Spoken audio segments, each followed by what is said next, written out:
Good morning! Dumating na pala yung phone na binili ko sa TikTok. Yan, maayos ang pagkabalot niya. Secured ang item. Ang tagal ko na sanang gustong bumili pero nagdadalawang isip ako. Baka may problema at ayokong ma-stress kung paano siya isauli. Ngayon lang ako naglakas ng loob. Well, before ako nag-check out, in-examine ko talaga ang mga reviews at store na mapagkatiwalaan. Binasa ko talaga ang mga reviews hanggang sa pinakadulo. Lahat positive feedback. At ngayon, ako naman ang mag-add ng positive feedback. Yes, totoo pala. So before ko ginawa ang video na to, pinagamit ko muna whole night sa aking anak ang phone. Ang sabi niya, ang ganda talaga ng phone.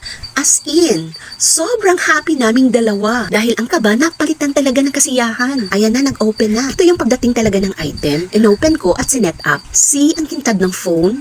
Brand new talaga. Ang smooth ng touchscreen niya. Ito pala ay Tecno Spark Go 2024. Yes, Tecno user talaga ako. Apat kami sa family na Tecno yung phone namin. Sa akin, 3 Tecno phone na ang nabili ko. Yes, bet ko talaga ang Tecno. Dahil maganda ang capture ng camera, parang iPhone. Yung storage niya, sobrang laki. Kaya less lock. At ang smooth pa ng touchscreen niya.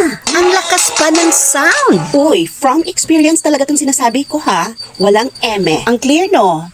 Sobra. Hindi siya sponsored kasi walang yellow basket sa video na to. Tecno, baka naman.